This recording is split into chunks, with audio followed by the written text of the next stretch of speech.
bem-vindos ao Expert Radiologia. Eu me chamo Fabrício e hoje estaremos gravando mais um vídeo da série Anatomia e Posicionamento. E hoje estaremos falando da estrutura do ombro. Então, estaremos avaliando alguns métodos especiais onde avaliaremos o ombro sem traumatismo, ou seja, a gente vai estar falando de incidências que não estão relacionadas ao ombro que está ali num processo de traumático, certo? Então, para iniciarmos, vamos falar um pouco sobre a rotina. O ponto dessa aula não é falar sobre a rotina, mas eu vou falar para vocês como funciona a rotina para dar o assunto completo, como um todo. Então, a rotina para avaliação do ombro é o AP em rotação externa, que será o nosso posicionamento frente, e o AP em rotação interna, que será nosso posicionamento perfil. Então, o pedido médico vai chegar para vocês ombro ou ombro, AP e perfil. O AP, entre aspas, será o nosso frente, onde faremos a rotação externa, e o perfil será a rotação interna. Está aqui uma imagem demonstrando esse posicionamento. Geralmente o ombro é feito com o paciente em ortostase, ou seja, em pé. E temos aqui o raio central perpendicular e temos aqui a rotação do membro superior, no caso aqui o esquerdo, uma rotação externa. Está vendo a palma da mão voltada para cima? Ou voltada para frente, no caso. Isso é uma rotação externa.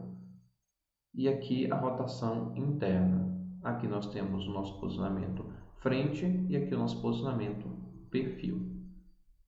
Lembrando que eu já tenho uma aula no canal falando sobre essa questão de rotação interna, rotação externa, AP neutro, AP corrigido. Então eu não vou adentrar nesse assunto. Vou deixar aqui no card para vocês conferirem lá, certo? Aqui a gente vai falar sobre os métodos especiais. E para iniciarmos, a gente vai falar primeiramente sobre o método de Lawrence. Então, está aqui o método de Lawrence, o posicionamento. Geralmente é feito com o paciente em decúbito dorsal, ou seja, de barriga para cima. O membro superior de interesse vai estar abduzido, ou seja, afastado do corpo do paciente, afastado do plano médio sagital.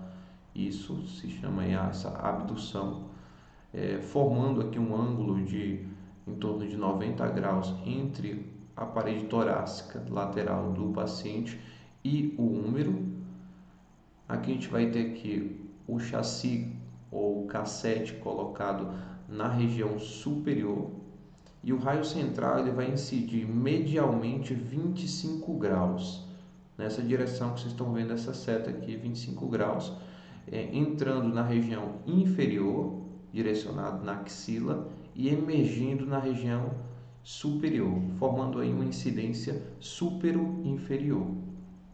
E a imagem que a gente vai ter é exatamente essa aqui. Eu só esqueci de mostrar para vocês aqui que esse posicionamento ele pode ser feito aqui com essa rotação exagerada aqui, bem no cantinho aqui a gente mostra aqui, a gente tem uma rotação interna do membro, proporcionando aí a visualização que a gente vai ver aqui nessa imagem. Quais estruturas a gente está vendo aqui? A gente tem aqui o úmero na sua porção proximal, temos aqui o tubérculo menor. Então, para quem acompanhou e que foi lá conferir a aula de anatomia radiográfica, vai ter mais facilidade de entender essa aula. Então, aqui a gente tem aqui o tubérculo menor, aqui a gente tem aqui a cabeça do úmero, tá vendo esse formato circular ou semicircular? A cabeça do úmero se articulando aqui com a cavidade glenoide. Então aqui é a cavidade glenoide, aqui é a cabeça do úmero, e entre a cabeça do úmero e a cavidade glenoide a gente tem a articulação que acontece entre esses dois ossos, que é a articulação gleno-humeral, certo? Aqui a gente tem o processo coracoide, esse aqui é o processo coracoide, e aqui a gente tem o acrômio. Você pode notar que tem uma listrinha preta aqui, Essa listra aqui é apenas um desenho para destacar o acrômio, porque ele está sobreposto à cabeça do húmero, certinho? Então, esses são as estruturas que a gente vai visualizar. Esse método de Lawrence ele é interessante porque ele evidencia um defeito chamado de defeito de Hill-Sachs, que ele acontece em pacientes que têm instabilidades na região do ombro. Sabe aqueles pacientes que têm um deslocamento ou luxações contínuas da região do ombro? Esse deslocamento da cabeça do húmero, essa instabilidade da articulação glenohumeral provoca ali um movimento da cabeça do húmero, onde a cabeça do húmero se choca com a margem anterior da cavidade glenoide. E esse choque da cabeça do húmero com a margem anterior da cavidade glenoide, esse choque repetitivo provoca uma fraturazinha, uma pequena fratura, que é chamada de lesão de Hill-Sachs, que acontece exatamente aqui na cabeça do húmero. Então a gente consegue visualizar aqui na cabeça do húmero se houver aí essa fratura com esse posicionamento, esse método de Lawrence. Agora vamos ver aqui o método de Hobbes modificado. Então é outro posicionamento onde o paciente, como eu disse, o ombro geralmente é feito com o paciente em ortostase, em pé. Esse posicionamento pode ser feito com o paciente sentado também. Então está aqui o posicionamento, paciente em ortostase com o membro superior de interesse, no caso específico é o membro superior direito, ele está elevado acima do nível da cabeça, onde o húmero ele fica paralelo ao buque, e a gente tem aqui o raio central incidindo na região da articulação glenohumeral. Essa aqui é uma incidência chamada transaxilar, porque ela passa na região da axila, assim como o posicionamento anterior, o método anterior, também é transaxilar. Ele entra aqui na região posterior e sai na região anterior. Então, é uma incidência PA, póstero anterior, certo? E o que a gente vai visualizar nessa incidência?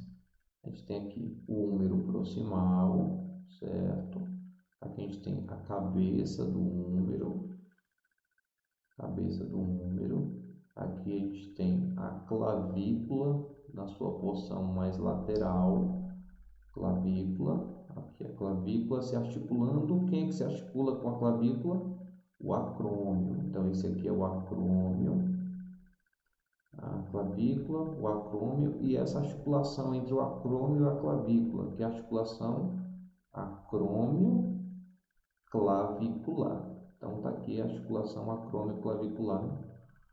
Na cabeça do húmero, a gente tem aqui a articulação entre o húmero e a cavidade glenoide. A cavidade glenoide está aqui até sobreposta um pouco, a margem da cavidade glenoide está um pouco sobreposta, é normal.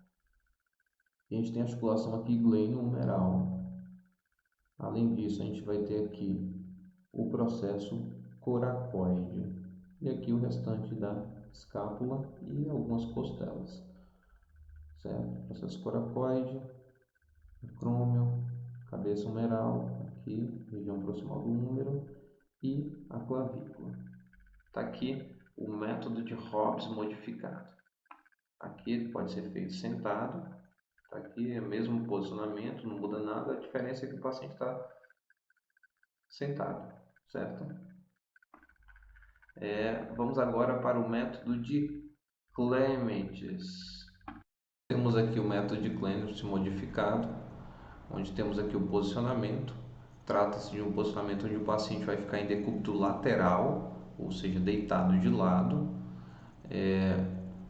O membro de interesse, o membro superior de interesse vai estar elevado numa abdução, aqui formando um ângulo de 90 graus entre o húmero e a margem lateral do tórax, da região do lado de interesse.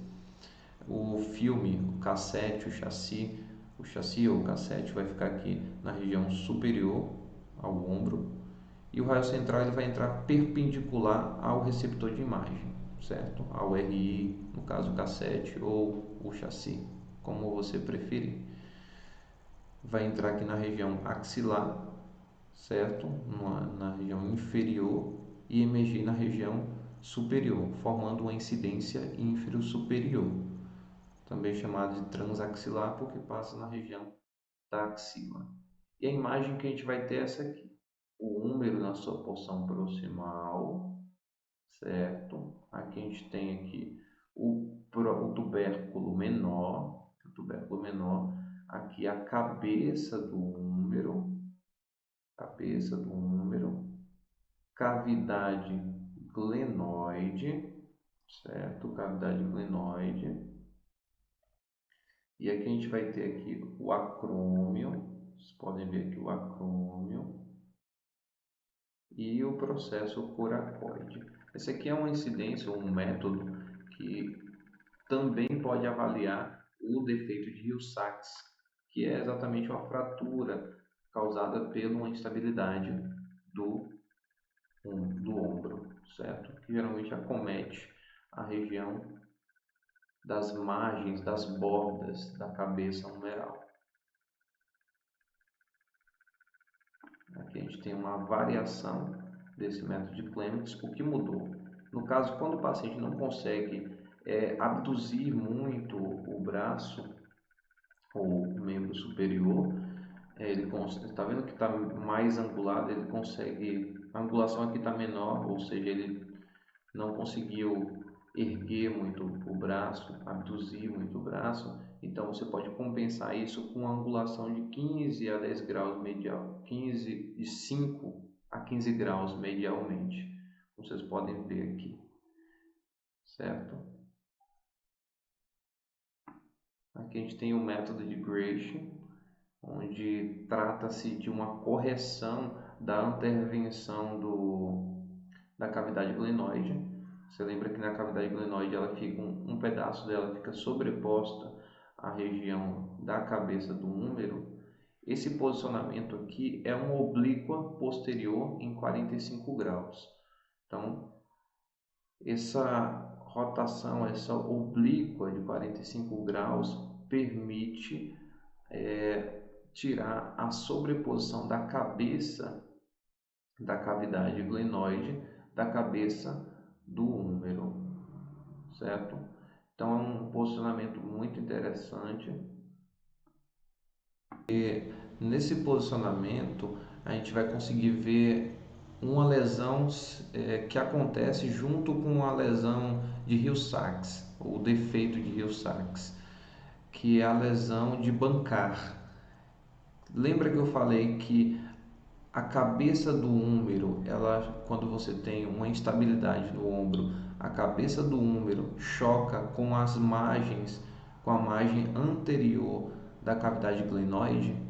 Então, esse posicionamento, o método de Gratian, ele pode evidenciar essa lesão de Bankart, que é exatamente uma fratura da região anterior da cavidade glenoide. Então, lesão de Hill-Sachs é uma fratura da margem da cabeça do húmero, enquanto a lesão de Bankart é uma fratura da margem da cavidade glenoide, causada pelo mesmo problema, pela uma instabilidade no ombro. Então, esse movimento da cabeça do húmero tanto pode causar uma fratura na cabeça do húmero quanto também na cavidade glenoide, chamando-se de lesão de Hill-Sachs ou lesão de Bankart. Então temos aqui as estruturas bem simples, aqui a clavícula, aqui o acrômio, aqui a gente tem o húmero na sua porção proximal, cavidade glenoide, processo coracoide e aqui nós temos os arcos costais, as costelas, certo? Esse aí é o método de Gratian. Agora temos aí o método de Fisk modificado. O posicionamento ele pode ser feito aqui tanto o paciente deitado de barriga para baixo, em decúbito dorsal. Note que tem uma elevação da região superior do paciente, onde nós temos aqui uma flexão da articulação aqui do cotovelo. Essa flexão ela deve ser menor do que 90 graus, ou seja, a angulação entre o antebraço e o húmero tem que dar menor do que 90 graus, porque o ombro vai estar inclinado um pouco para frente. O raio central vai ser perpendicular ao receptor de imagem e vai tangenciar a região do ombro, certo? Vai tangenciar a região do ombro. É um posicionamento bem simples, bem tranquilo. Deixa eu mostrar aqui só o outro posicionamento. Pode ser feito aqui em decúbito dorsal, ou seja, de barriga para cima. E o raio central aqui vai tangenciar também a região do ombro. E qual é o objetivo deste posicionamento, desse método de física modificado? É avaliar o chamado sulco bicipital ou o sulco intertubercular. Então a gente vai ter aqui o tubérculo menor, tá vendo mais pontudozinho aqui, tubérculo menor, e o tubérculo maior. Entre o tubérculo menor e o tubérculo maior, a gente tem esse sulco, ou seja, essa depressãozinha aqui, pode usar essa expressão da geografia, essa que é chamado de sulco mesmo. A palavra é sulco, esse espaçozinho que existe entre esses dois tubérculos.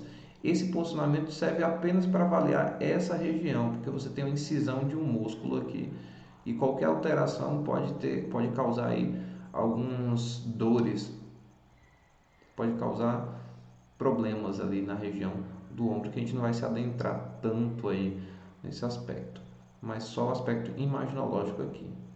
Tá vendo essa estrutura vindo aqui? Não sei se vocês conseguem visualizar direito. Esse aqui é a clavícula, certo? E aqui a gente tem... Então temos aqui um bônus. Eu só gostaria de lembrar que os posicionamentos que eu mostrei em relação ao ombro sem traumatismo foram retirados do Bom Traje, 8ª edição. Então eu listei todos os que foram apresentados nessa literatura. E aqui a gente tem um bônus final, que não faz parte do livro, mas é uma incidência recorrente. Uma incidência recorrente que é o Rocking Hood. Quando vem na solicitação Rocking Hood, é esse posicionamento. É um frente simples, um AP simples do ombro, porém com uma angulação caudal de 30 graus. Então, o que a gente vai visualizar aqui? Você pode notar que a gente tem uma abertura desse espaço aqui entre o acrômio e a cabeça do húmero. Essa abertura desse espaço entre o acrômio e a cabeça do húmero permite uma melhor visualização aqui de uma estrutura, da estrutura aqui do acrômio, essa parte mais posterior do acrômio, onde é comum o surgimento aqui de uma espécie de esporão do acrômio, que às vezes precisa de um tratamento cirúrgico, certo? Tem um crescimento anormal, então o método de Rocking Hood serve para avaliar esse crescimento anormal dessa estruturazinha aqui. Então, essa foi a aula de hoje. Um último aviso, inscreva-se no canal, deixe seu like e ative o sininho. Eu agradeço por tudo e até a próxima aula.